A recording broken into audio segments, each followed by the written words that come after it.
Bienvenue à vous tous. Alors, Florent disait 47 personnes, je ne sais pas combien on a de personnes là actuellement, mais du coup, on a suffisamment de personnes pour parler d'agilité à l'échelle, puisqu'effectivement, c'est le sujet. Et il s'agit donc de parler de mécanismes d'agilité lorsque on est bien plus qu'une petite équipe agile d'une dizaine de personnes. Donc, SAFe, c'est aujourd'hui le framework d'agilité le plus courant, le plus utilisé lorsqu'on fait de l'agilité à l'échelle. Vous allez voir, je vais m'appuyer sur un support officiel. Je suis moi-même formateur SAFe, donc ce qu'on appelle SPC. Mais pour autant, même si j'ai un support officiel, le but, c'est pas de vous servir un discours standard, c'est de pouvoir prendre un petit peu de hauteur par rapport à ça, donner les grands principes, et puis expliquer un petit peu tout ce qui est caché derrière tout ça. Également, pour me présenter en deux mots, donc moi je suis responsable de l'expertise agile au sein du groupe Neosoft. Je m'occupe de développer en fait tout notre savoir-faire, toute notre expérience autour de l'agilité. Et ça implique que SAFe, c'est l'un des sujets sur lesquels je peux intervenir, mais c'est pas mon seul domaine de connaissance. Donc je suis également formateur évidemment sur des classiques d'agilité, Scrum, Kanban, dont vous avez pu entendre parler. Et puis peut-être un petit peu, vous avez peut-être un peu moins entendu parler, je suis également formateur en management 3.0. Et je mentionne ça parce que le management 3.0, c'est une approche autour du leadership qui véhicule une image souvent assez différente de SAFe. On a tendance à voir SAFe comme quelque chose de très rigide, de très processé, et le management 3.0 comme quelque chose de très à plat. Et donc, c'est pour vous montrer, en fait, on peut parler des deux, on peut réunir les deux. Et ça va être ça, je pense, un des points intéressants de notre échange cet après-midi. Pour démarrer, déjà, ce qui est intéressant, c'est de comprendre le pourquoi, en fait, de l'agilité à l'échelle. Et le pourquoi de l'agilité à l'échelle, ça demande de se poser un petit peu sur toute l'évolution technologique qu'on a pu voir principalement, notamment autour du XXe siècle, mais en commençant déjà de manière un petit peu plus ancienne. Alors, excuse-moi, Nicolas, il y a juste ta petite fenêtre Teams qu'on voit sur le diapo. Ah, d'accord, parce que c'est l'écran qui apparaît. Hop, je l'avais. Voilà, super, merci. Super, pas de souci. T'as bien fait. Donc, effectivement, plusieurs éléments pour expliquer pourquoi on parle d'agilité à l'échelle aujourd'hui. Et déjà, regarder ce qui se passe à travers les différentes révolutions technologiques. Donc, la révolution industrielle qui est marquée par toute la partie établissement, enfin, essor des communications à travers le transport maritime, avec notamment tout ce qui est canaux, canal de Panama, etc. Ça date à peu près de cette époque. C'est le moment où l'Angleterre se développe énormément. Juste derrière, la plus connue, évidemment, la révolution ferroviaire, hein, avec toute l'époque où on démultiplie les échanges à travers la multiplication des voies de communication et l'essor de la machine à vapeur, qui du coup va permettre tout l'essor de l'époque victorienne. Et pourquoi je parle de ces différents trucs? Je vais les accélérer un petit peu, je vous les montre toutes, c'est pas, je cherche pas à vous cacher des choses. C'est qu'en fait, ce qu'on regarde, c'est qu'à chaque fois, on s'est retrouvé avec des révolutions qui ont eu une phase de préparation, d'installation, un point de bascule plus ou moins concentré, et ensuite une grande phase d'essor qui suit la période disruptive. Et aujourd'hui, qu'est-ce qui se passe? Eh bien, on est dans la dernière période disruptive, qui est celle liée à l'installation du logiciel et du numérique, et qui s'accompagne d'une explosion de nombre d'entreprises, d'une démultiplication des échanges, et donc à travers ça, finalement, d'énormément d'incertitudes, d'énormément de changements. Et si vous regardez, vous voyez qu'on passe à travers différentes révolutions qui accentuent à chaque fois tout ce qui est communication et qui vont du coup faciliter la diffusion de changements. Et puis un point de bascule qui veut dire aussi que après cette bascule, il y a un certain nombre d'entreprises qui risquent de disparaître parce que tout simplement, elles n'auront pas su s'adapter. Euh, donc quand on regarde un petit peu tout ça, il s'agit de se poser la question finalement, à quelle étape on se situe réellement aujourd'hui? Est-ce que le point de bascule il est déjà terminé et qu'on devrait accélérer encore plus les transformations parce que quelque part on est en train de se faire dépasser? ou est-ce qu'on est encore dans cette étape d'installation? Mais en tout cas, ce qui est certain, c'est que la façon dont on doit s'organiser pour répondre aux enjeux de notre monde actuel doit être bien différente. Donc lorsqu'on parle de compétitif, de compétition au milieu du logiciel, l'enjeu c'est que on s'appuie en fait historiquement sur des modèles de construction managériale d'entreprise qui étaient adaptés à des révolutions et à des modes de fonctionnement passés. Aujourd'hui, si votre enjeu c'est d'être le plus réactif possible, de pouvoir capter l'information dès qu'elle apparaît depuis n'importe où, de pouvoir susciter un maximum d'innovation, eh bien, des modèles managériaux classiques, très orientés optimisation, très orientés contrôle dans l'organisation, ne vont pas être les plus adaptés. Alors, pour mieux comprendre ça, je l'illustrerai à travers 2-3 exemples et montrer aussi que même s'il y a une rupture qui est en train de se faire, et c'est ça qui amène l'agilité à l'échelle, il y a des choses où, de manière naturelle, on avait tendance aussi à fonctionner comme ça. C'est-à-dire que quand une entreprise se crée, généralement, elle se crée pourquoi? Elle se crée parce qu'il y a une idée d'un service à apporter, donc on est centré client. Elle se crée avec un petit nombre de personnes. Chacun fait un petit peu tout dans l'organisation. On se répartit les choses en fonction des priorités et en fonction des disponibilités de chacun. Et donc, on est dans un mode de fonctionnement très en réseau, extrêmement souple, extrêmement réactif. Par contre, lorsqu'on grandit, l'entreprise cherche à amener un peu plus de stabilité, se structurer, faire des économies d'échelle, et on commence à se spécialiser. Et donc, quand on a en tête les entreprises aujourd'hui, avec des modèles d'organisation très hiérarchiques, avec des départements qui potentiellement créent des silos, en fait, on est dans une évolution naturelle de l'entreprise lorsqu'elle grandit, où elle cherche à s'organiser pour pouvoir plus facilement gérer des grands nombres de personnes, gérer des spécialités, utiliser l'expertise dans différents domaines. La difficulté avec ça, c'est que on oublie complètement du coup le mode de fonctionnement en réseau, qui était très adaptatif. On rentre dans un mode de fonctionnement un peu plus dirigiste. Et donc, évidemment, lorsqu'on cherche à s'adapter rapidement à l'échelle d'une entreprise, eh bien, on a un mode de fonctionnement organisationnel qui ne nous facilite pas les choses. Donc, ce que nous disent différents chercheurs en management, c'est que évidemment, on ne va pas essayer d'un seul coup de revenir en arrière, de tout jeter et de se dire mince, comment est-ce qu'on va faire du réseau alors qu'on est 106 000 dans l'organisation. On va plutôt essayer de faire du et, c'est-à-dire de voir comment est-ce qu'on pourrait avoir un petit peu de l'intérêt de ces deux différents mondes et mixer ça ensemble. Et notamment, c'est pour ça qu'en introduction, vous avez peut-être noté, sur cette présentation, on parlait de l'agilité à l'échelle comme d'un système opérationnel de gestion d'entreprise. C'est-à-dire que on va aller créer en fait une couche qui va faire intermédiaire entre la partie réseau, la partie efficience et stabilité, et qui va essayer du coup de pouvoir permettre de gérer l'innovation tout en gardant un certain contrôle dans l'organisation. Et un framework d'agilité à l'échelle, alors comme Safe, mais dans l'idée, n'importe quel framework d'agilité à l'échelle va aller dans cette direction-là. C'est-à-dire qu'il va se mettre en tant qu'intermédiaire en surcouche virtuelle d'organisation pour aligner l'ensemble des personnes dans l'entreprise vers une création plus forte de valeur sans forcément casser toutes les hiérarchies fonctionnelles qui peuvent exister dans l'organisation. Et on va avoir des approches managériales qui vont être un petit peu différentes parce qu'elles vont être du coup au service du réseau, au service du développement des talents, et pas dans le côté plus traditionnel. On associe souvent manager à la personne qui fait mon entretien annuel, celle qui me donne mes tâches, mes objectifs, mais qui sont des éléments qu'on peut gérer de manière indépendante sans forcément avoir ce rôle de manager qui va élever les personnes, les faire grandir, etc. etc. Donc ça, c'est le grand principe de construction d'un framework d'agilité à échelle et notamment de SAFe.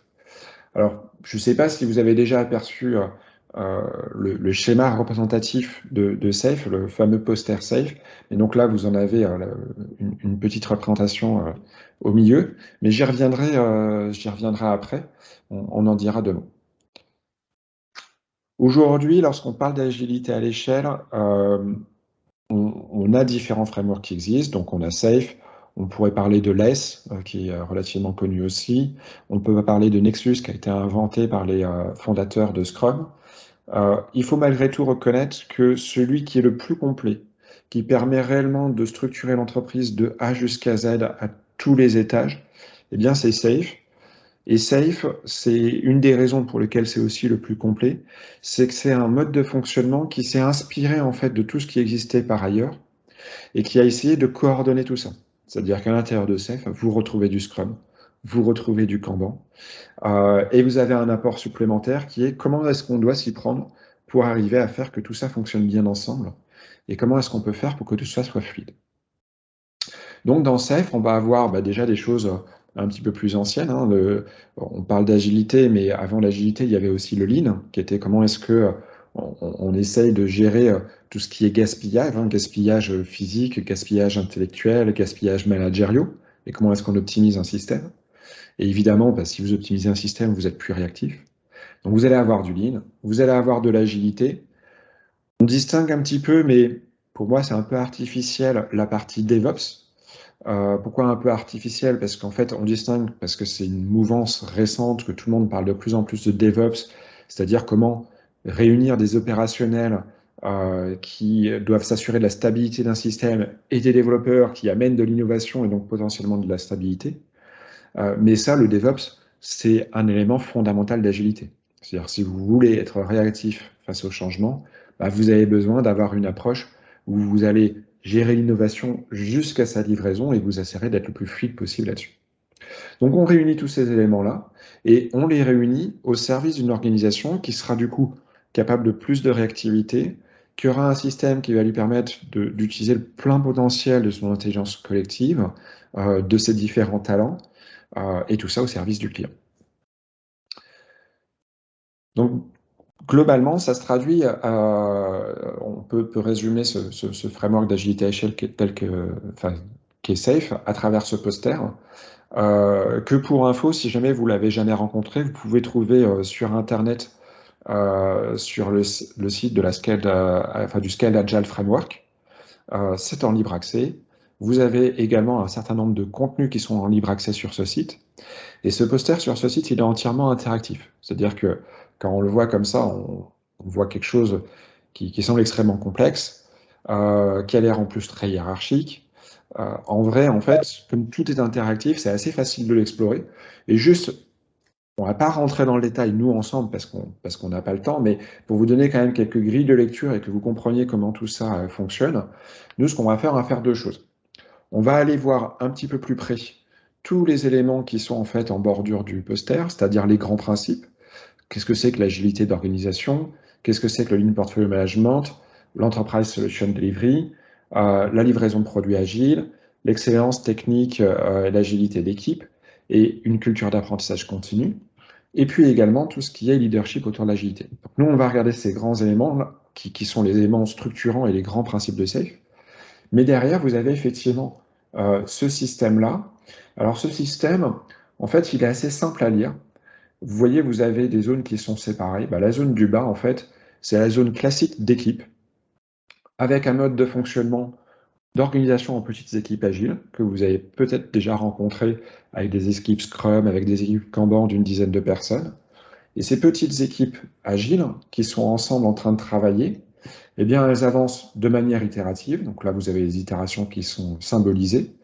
Et elles se coordonnent à plus haute échelle, de manière à pouvoir avancer ensemble et à travailler sur un même projet. Donc, toute la partie du bas, on est en fait sur un très gros produit composé de plusieurs équipes agiles qui travaillent ensemble et on gère jusqu'à 125 personnes qui travaillent ensemble à un seul et même projet. Et donc, finalement, quand une petite équipe agile, elle a son garant de la vision, qui est le product owner, son scrum master, qui est là pour l'amélioration, et les personnes qui réalisent, eh bien, à l'échelle au-dessus, on va trouver des rôles qui sont relativement similaires, qui ont des noms différents en SAFe, mais on a le garant de la vision et le représentant du client qui est le product management, et le Scrum Master d'un ensemble d'équipes, ben dans Safe, ça s'appelle un RTE. Donc quand on voit ça, ben en fait, cette partie-là, elle n'est pas si sorcière que ça, il s'agit juste d'un ensemble d'agilité d'équipe, et puis d'un ensemble de coordination qu'on met en soutien de tout ça. Alors Safe utilise cette image de train pour coordonner les équipes, parce qu'un train, en fait, quand il avance et qu'il passe de gare en gare, bah, vous êtes prêt, vous montez à l'intérieur, et tant mieux, vous pourrez aller jusqu'à destination. Vous n'êtes pas prêt, ça ne va pas ralentir le train. Et on va essayer de trouver un mode de fonctionnement, en fait, qui permet en permanence d'aller vers la livraison de valeur, que les équipes soient toutes prêtes, ou que certaines d'entre elles soient prêtes, et pas d'autres. Et puis, si vous regardez les étapes au-dessus, bah, l'étape où il y a écrit Large Solution, c'est une étape de coordination supplémentaire pour le cas où vous auriez des projets qui sont tellement gros que même avec 125 personnes, vous n'êtes pas capable de le gérer. Et là aussi, vous allez avoir bah, à nouveau des rôles classiques de représentation de la vision client et de facilitation à travers notamment Social Management et STE. Et puis, le niveau encore au-dessus, bah, c'est le niveau direction d'entreprise avec toute la partie gestion budgétaire, avec la stratégie, etc. Et tout ce qu'on va essayer de faire en fait dans Safe, c'est d'avoir une vision d'entreprise qu'on va être capable de transférer dans une stratégie de réalisation de projet et une exécution de ces projets avec l'ensemble des équipes. Et l'idée de l'agilité à l'échelle, c'est bien de réunir en fait de l'opérationnel terrain à de la vision d'entreprise et d'être capable de s'assurer qu'en permanence on soit aligné et qu'on participe à la création de valeur la plus importante pour l'organisation. Donc en extrêmement résumé, voilà l'idée qui est derrière ce poster. Alors c'est vrai que ça peut sembler du coup hiérarchique parce que voilà, on a ce système d'entonnoir, mais derrière c'est vraiment un mode de fonctionnement à plat. C'est-à-dire que vous n'avez pas souvenez-vous, le framework d'agilité SAFe se met entre du hiérarchique et du réseau. Donc on est agnostique au niveau du fonctionnement hiérarchique pour y avoir dans une organisation. Et on est vraiment dans un modèle de fonctionnement à plat qui est au service de la réalisation de la vision et de la stratégie d'entreprise. Pour avancer un petit peu sur ce qui soutient tout ça, qu'est-ce qu'on essaye de faire lorsqu'on parle vraiment d'une agilité qui se répand dans toute l'organisation, dans toute l'entreprise? On va regarder les différentes compétences qui sont des piliers finalement de la construction de l'agilité d'entreprise. Et comme je vous le disais, il y en a 7. Alors évidemment, toujours centré client. Ça devrait surprendre personne si on parle d'agilité, hein. C'est pas parce qu'on est à l'échelle que ces éléments-là changent. Donc on est toujours au service du client. On est toujours dans une démarche d'adaptation et de réactivité par rapport à nos environnements, par rapport au changement.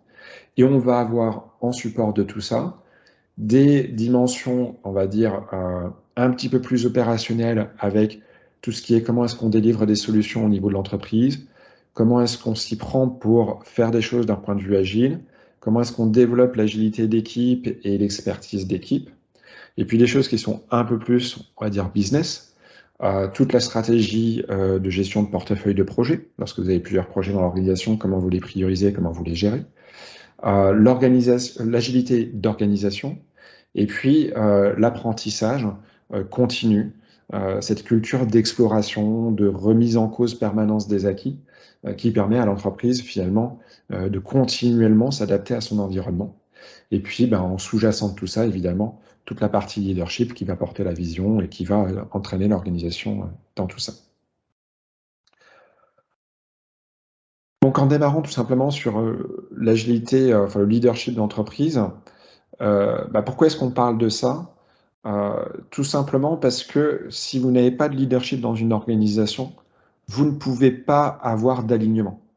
Le rôle du leadership, c'est vraiment pas de dire aux gens comment faire, mais de porter la vision et d'aider à travers cette vision à susciter l'intérêt des personnes, à les emmener dans une direction et à créer en fait l'ensemble des conditions qui vont être nécessaires à ce que cette vision puisse être transférée en réalité opérationnelle. Et si vous n'avez pas de prise en charge en fait de cette vision depuis l'ensemble et le haut de l'organisation, il est totalement illusoire de penser que tout en bas, on va avoir des gens qui vont faire les choses. Alors vous avez un exemple tout bête, hein, c'est l'exemplarité managériale. Vous avez une transformation qui se fait dans une entreprise, et puis on vous demande de fonctionner dans une façon de faire les choses qui est différente de ce à quoi vous êtes habitué. Si vous vous rendez compte que vos managers, vos dirigeants continuent à fonctionner à l'ancienne, il y a un problème de crédibilité. Généralement, on se désengage et évidemment, on va avoir du mal à avancer ensemble. Ce qui est caché derrière, un peu plus techniquement, on va dire, dans le framework d'agilité à l'échelle tel que SAFe, c'est derrière le leadership, c'est trois dimensions. L'exemple, le fait de conduire par l'exemple, j'étais en train d'en parler, hein, c'est-à-dire que le leader, il représente ce vers quoi il veut emmener ses partenaires, ses équipes, à travers le fait d'être authentique. Je suis honnête vis-à-vis des gens. Je décentralise la prise de décision parce que je reconnais que c'est finalement les gens les plus proches du terrain qui ont le plus d'informations et qui seront le plus à même de trouver les bonnes décisions par rapport au contexte. Je suis capable d'intelligence émotionnelle. On n'est pas dans un système marche ou crève, on est dans un système qui prend en compte les difficultés que chacun peut ressentir et tous les enjeux relationnels qu'il peut y avoir dans une entreprise. C'est aussi le fait qu'on est dans une logique d'apprentissage permanente. Il n'y a pas de vérité absolue. Et on en parlera d'ailleurs sur l'implémentation d'un système tel que SAFe. Comment est-ce qu'on s'y prend? Comment est-ce qu'on découvre qu'il y a des ajustements à faire? Et comment est-ce que on en tient compte pour finalement créer quelque chose peut-être d'encore différent? Et puis ces leaders, ils sont bien là pour faire grandir les gens. Ça implique au niveau du mindset qu'on est dans un mindset de croissance par rapport à un mindset fini. Alors qu'est-ce que ça veut dire? En fait, c'est tout simplement que en tant qu'individu, vous êtes persuadé que vous avez peut-être des choses aujourd'hui que vous ne pouvez pas faire, mais qu'elles sont possibles. Et que c'est juste aujourd'hui où vous n'en avez pas encore les compétences. Par contre, en explorant, en apprenant, vous allez pouvoir vous développer et vous allez pouvoir faire plus. C'est cette idée qu'il n'y a pas de solution finie et qu'on sera toujours capable de continuer à progresser. Et pour ça, il suffit simplement de s'inspirer les uns des autres, d'apprendre et d'avancer ensemble. Alors, on a évidemment derrière cette partie de leadership tout l'enjeu de porter la vision, de créer des ensembles de personnes qui vont aider la transformation d'une entreprise vers un mode de fonctionnement d'agilité à l'échelle, qui vont permettre de s'assurer que ça se fasse tout ça en prenant soin des gens. Et puis, évidemment, c'est aussi des personnes qui vont participer de la formation, qui vont aider les gens à acquérir les capacités dont on a besoin pour être dans des univers changeants. Et ça, c'est un rôle qui est vraiment essentiel. On va être honnête, l'échec de 90% des transformations d'agilité à l'échelle, il se situe à ce niveau-là. C'est qu'on a mal pris en compte à quel point c'était impliquant pour les leaders de l'organisation. Alors leader, juste petite nuance, je ne parle pas nécessairement des leaders hiérarchiques. Il peut y avoir des leaders qui sont des leaders naturels par rapport à un charisme ou autre. Mais en tout cas, voilà, par rapport à tous ces sponsors du changement, ces sponsors d'un modèle de fonctionnement, s'ils ne sont pas suffisamment embarqués, c'est souvent là que les transformations vont échouer. Une fois qu'on a ça en place, eh bien, si on démarre tout en bas, je vous disais, dans l'agilité à l'échelle, à la base, on va retrouver des équipes agiles qui fonctionnent avec du Scrum, qui fonctionnent avec du Kanban, qui ont des modèles de fonctionnement opérationnel qui commencent aujourd'hui à être relativement maîtrisés. Eh bien, ces équipes agiles et ces ensembles d'équipes agiles, c'est elles qui vont avoir pour charge de transformer la vision d'entreprise en valeur pour les clients.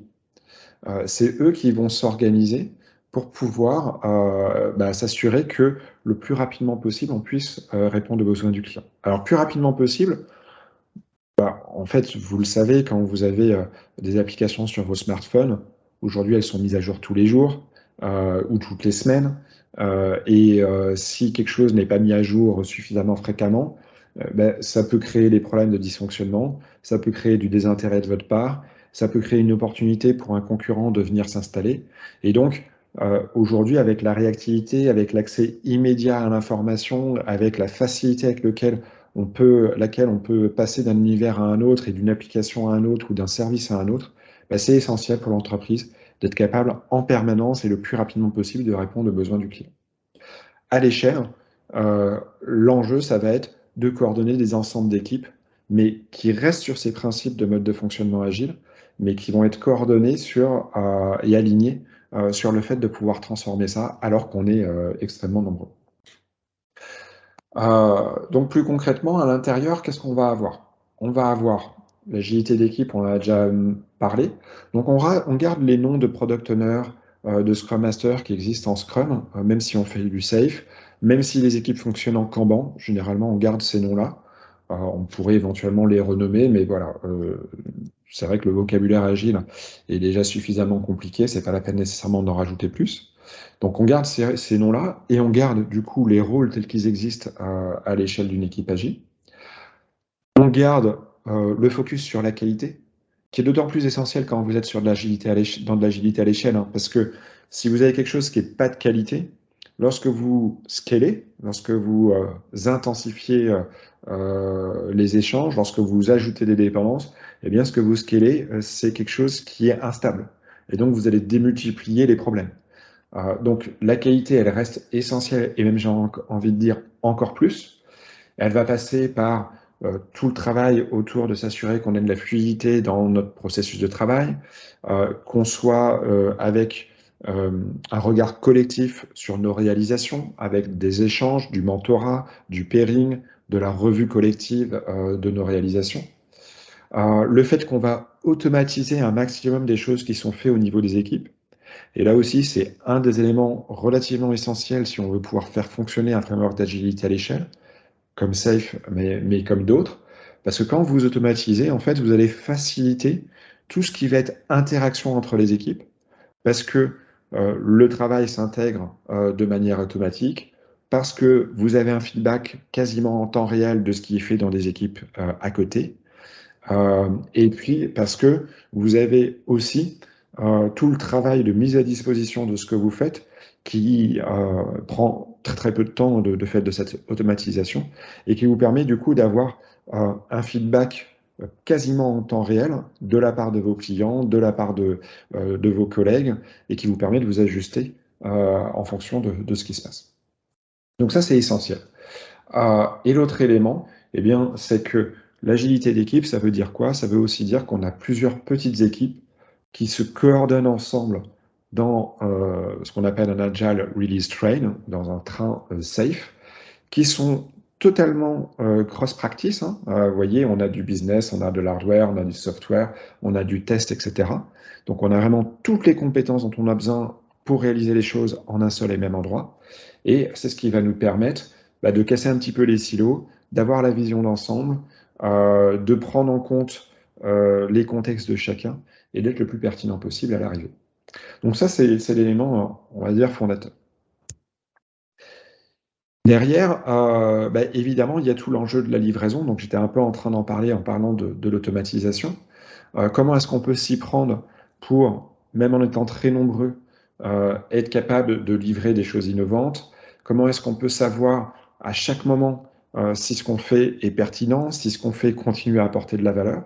Et c'est là où on a tout ce qui est Agile Product Delivery, qui va passer à travers 3 dimensions. Une dimension qui est exploration du besoin de nos clients, à travers notamment le design thinking, le lean startup.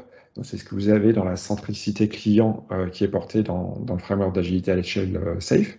Donc vous voyez, je vous le disais au départ, on a une collection de savoir-faire agiles qui sont réunis et qu'on va essayer de coordonner. Le design thinking existait avant SAFe, le lean startup également. Donc c'est toutes ces méthodes d'exploration d'un besoin, d'empathie client, de découverte d'une potentielle solution. Et puis tout ça dans une approche où je vais essayer d'aller à l'essentiel, de construire quelque chose qui est même peut-être pas encore le produit réel, mais qui me permet de vérifier mes hypothèses. Et là, il y a un truc que j'aime beaucoup dans le framework d'agilité à échelle SAFe, c'est que tout ce qui est bénéfice, SAFe parle d'hypothèse de bénéfice. Et pourquoi j'aime beaucoup? Parce que généralement, quand on fait les choses dans une organisation, on pense que ça amène un bénéfice, et on oublie derrière de vérifier que le bénéfice est réel. Donc là, on parle d'hypothèse de bénéfice, ce qui fait bien passer cette idée qu'il va falloir vérifier comment se passent les choses. Et donc justement, pour vérifier tout ça, on va avoir toute la partie DevOps, Continuous Delivery Pipeline, qui va nous permettre de livrer le plus possible en temps réel nos hypothèses pour pouvoir, là aussi, le DevOps, il y a une partie de culture de la mesure, vérifier qu'elles soient pertinentes, vérifier qu'elles apportent bien le bénéfice escompté. Et puis, toute la partie aussi au niveau de l'organisation des ensembles des équipes, sur comment est-ce qu'on peut s'y prendre pour pouvoir être cadencé de manière à avoir des points de synchronisation, des points d'échange communs, et en même temps avoir une livraison de nos réalisations, alors logiciel ou pas, parce que ça peut être du hardware, qui, elle, est décorrélée de nos cadences. Donc l'idée, c'est qu'on a des cadences organisationnelles de synchronisation, et un modèle de delivery de notre réalisation qui peut, lui, être indépendant de nos cadences de travail. Et c'est ça qu'on essaie de mettre en place avec cette dimension-là. Une dimension de safe qu'on n'utilise pas toujours, parce que c'est la dimension, on va dire, lorsqu'on est déjà à plus de 125 personnes sur un seul et même projet. Donc ça peut être jusqu'à plusieurs milliers de personnes. Donc on n'a pas toujours besoin de cette dimension de safe. Et vous verrez qu'il y a toute une partie customisation et choix des éléments qu'on met en place dans le framework qui est importante. Donc c'est la partie Enterprise Solution Delivery. Et qui est le fait que, vous voyez là, on a, je ne sais pas d'ailleurs si c'est un LHC ou en tout cas on voit un système relativement complexe d'ingénierie mécanique. C'est évidemment quelque chose qui est impossible à faire avec juste une dizaine de personnes, encore moins avec même une centaine. On est en train de coordonner des choses qui sont parfois entre plusieurs pays, entre des domaines de connaissances extrêmement pointus. Donc comment est-ce qu'on fait ça?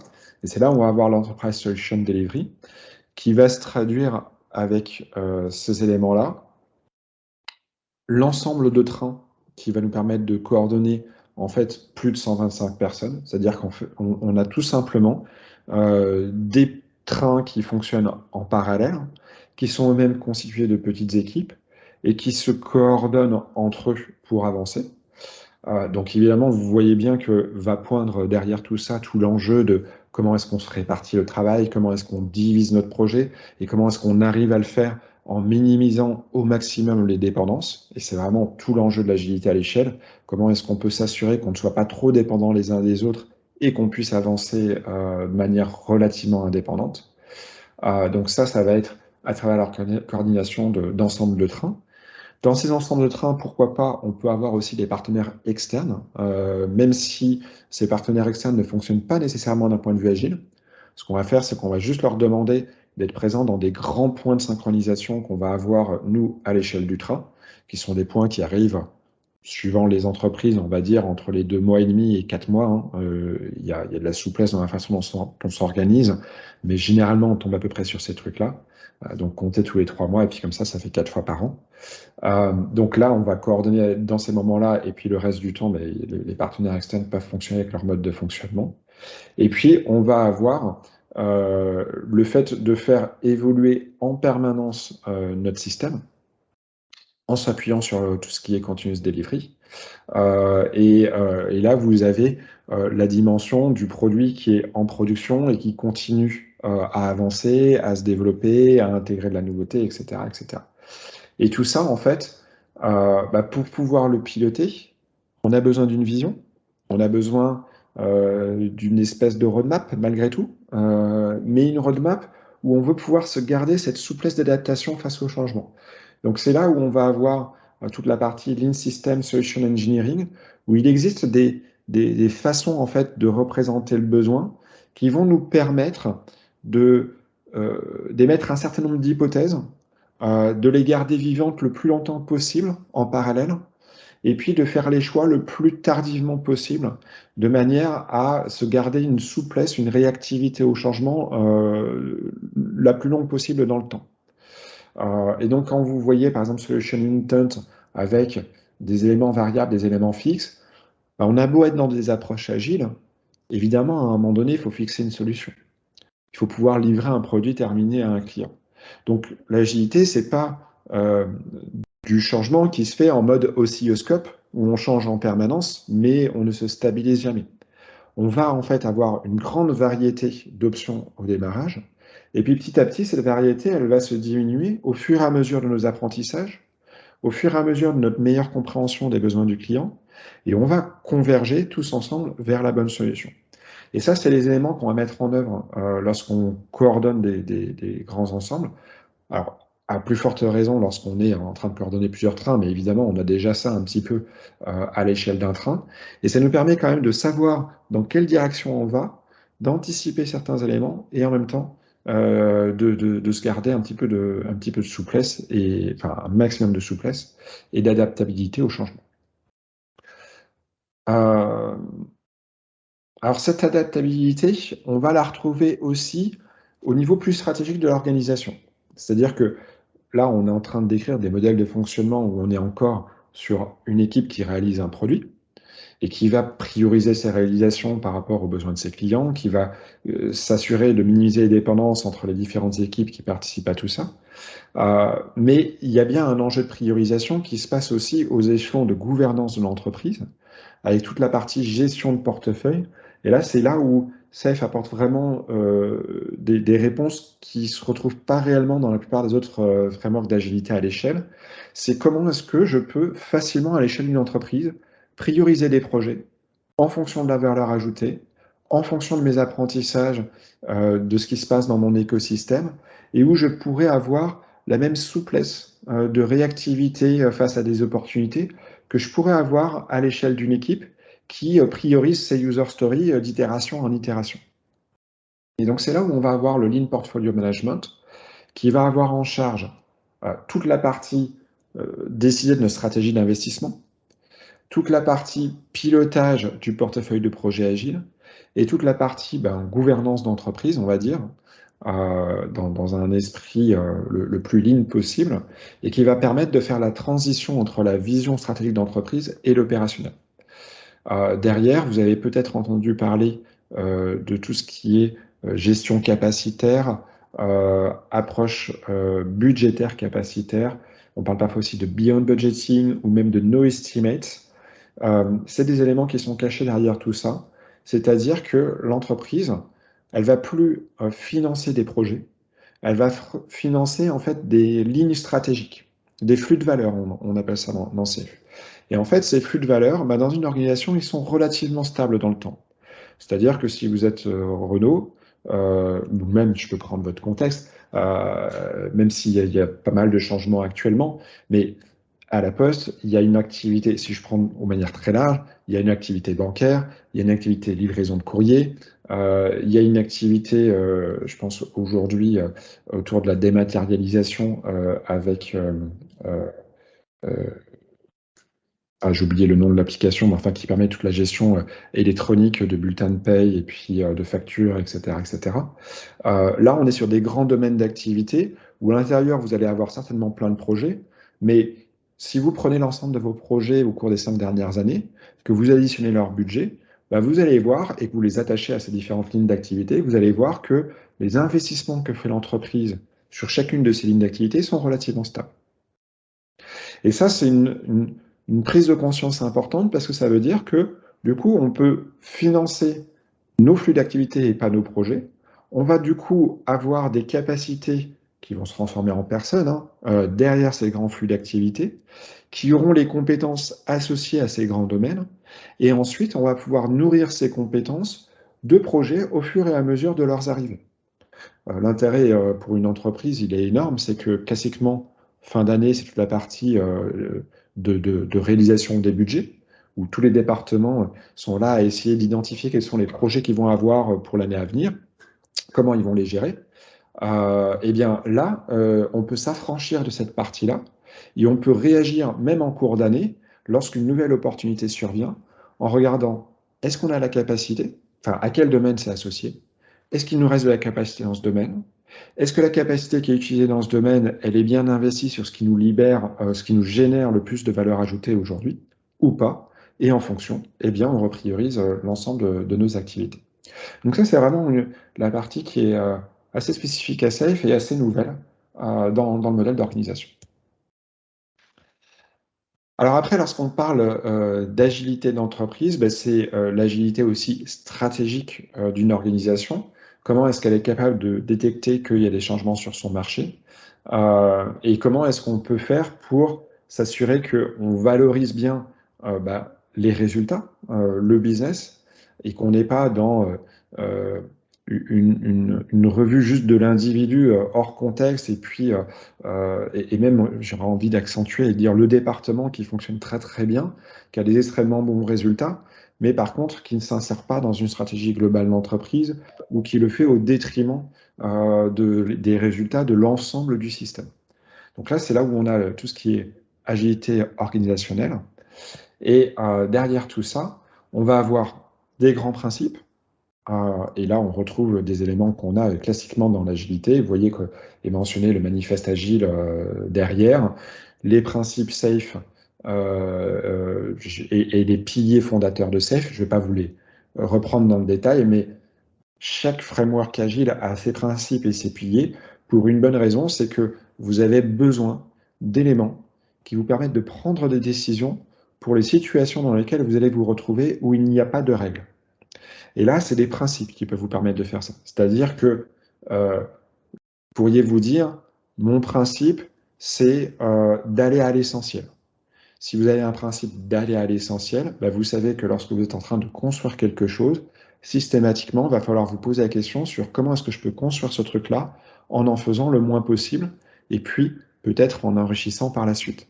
Et là, vous n'avez pas besoin d'avoir une règle hyper précise qui vous dit ce que vous devez construire, ce que vous devez faire, etc. Vous n'avez pas besoin non plus nécessairement d'avoir deux individus qui se parlent entre eux pour atterrir sur le même type de décision. Alors moi, je peux vous dire, par exemple, j'ai démarré ma carrière dans l'industrie du jeu vidéo.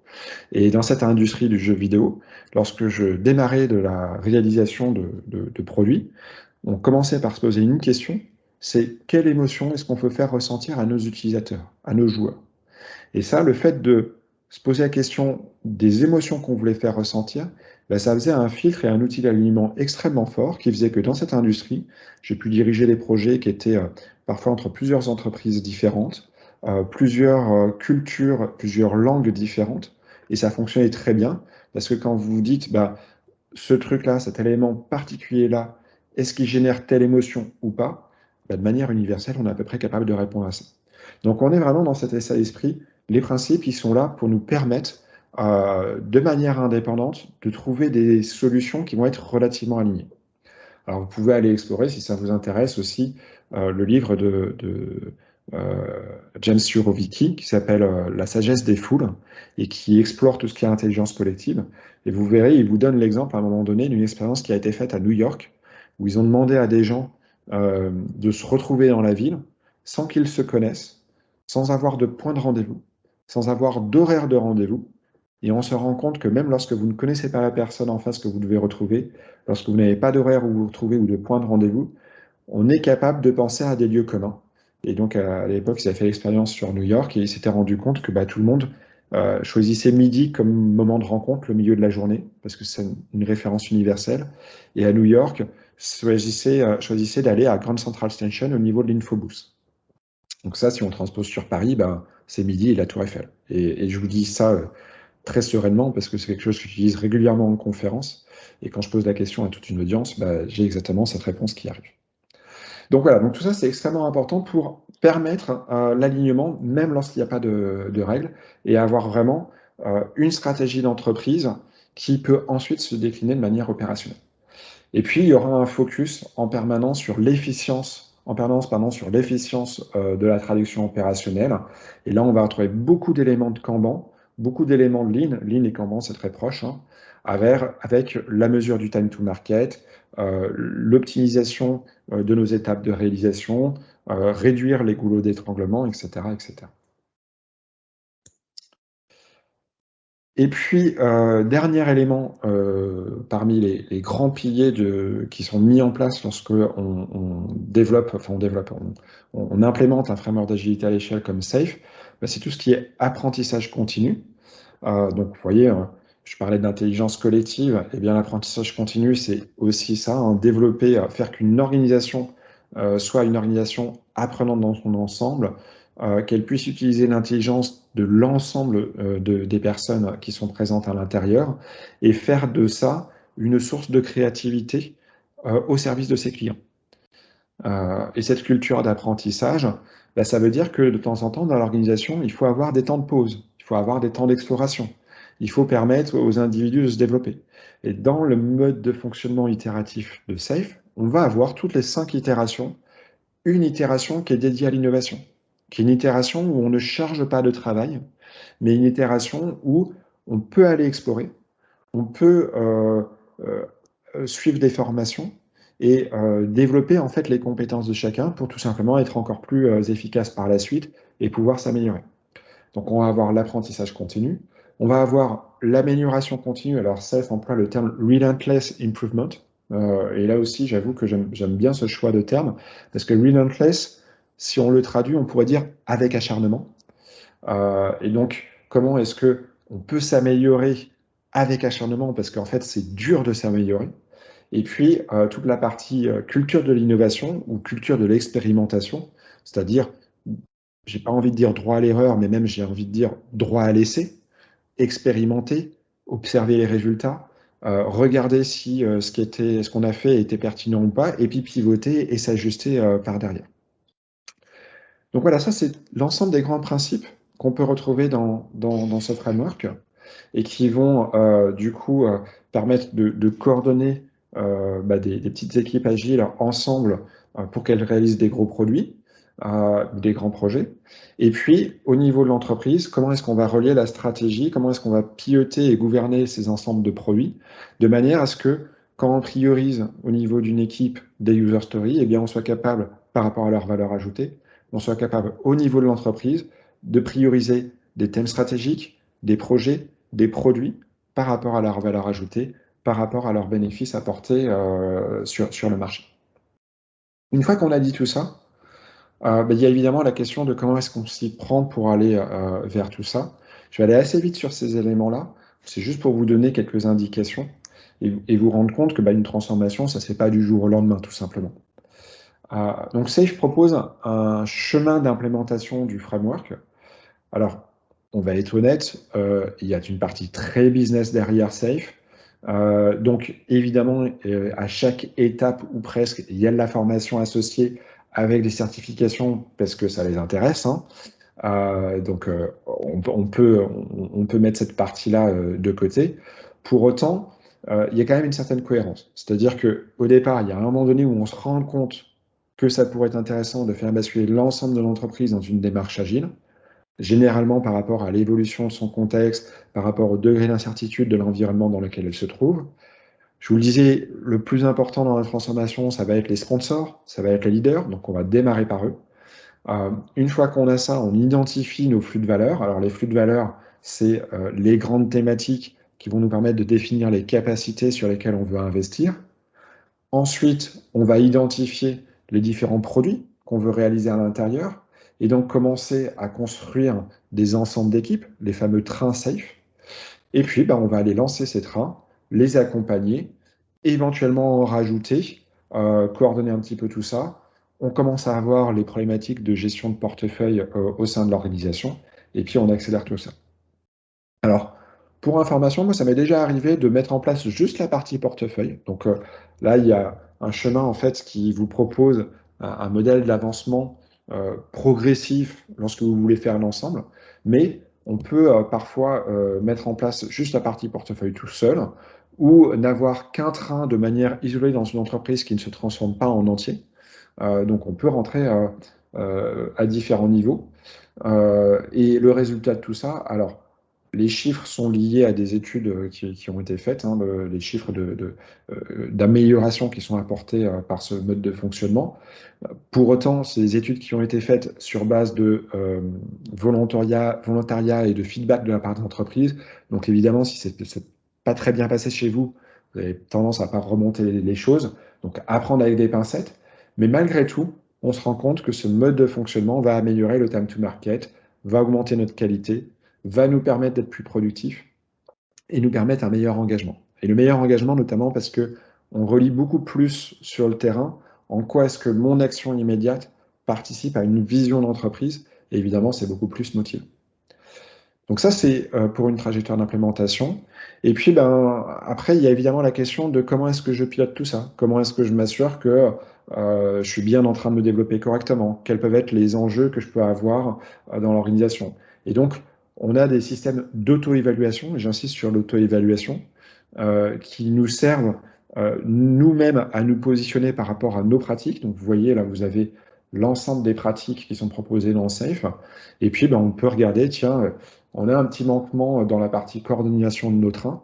Qu'est-ce qu'on pourrait faire pour s'améliorer? Donc, on a aussi des différents éléments comme cela, d'indicateurs qui sont fournis par le framework et qui permettent de piloter un peu tout ça. Et puis, certainement, le plus essentiel et ce qu'il y a à retenir de tout ce framework, ça va être la partie adaptation. Et la partie adaptation, j'insiste sur ça dans deux directions différentes. D'une part, c'est que le framework, on a vu le poster complet, mais on a différents onglets lorsque vous êtes sur la page d'accueil du framework qui nous permettent de naviguer entre une partie Essential Safe, une partie Portfolio Safe, Large Solution ou Full. L'Essential, c'est si vous avez juste besoin de piloter un très gros projet. Vous pouvez mettre en place du Safe où vous allez avoir que cette partie-là. Le portefeuille, vous avez généralement un gros projet et puis vous avez un petit peu de pilotage stratégique à mettre en place. Le large solution, c'est si vous avez des très très gros projets, donc on a plus de 125 personnes. Et puis le full, c'est quand vous avez l'ensemble. Donc déjà, de base, Safe va vous proposer ça. Ensuite, il y a un autre truc, c'est par rapport à tout ce qui est transformation agile d'entreprise aujourd'hui. On a des entreprises qui se disent, je veux aller vers l'agilité à l'échelle, et du coup, je vais construire mon propre framework parce que j'ai bien compris qu'il va falloir m'adapter par rapport à mon contexte. Dans l'idée, la démarche est excellente.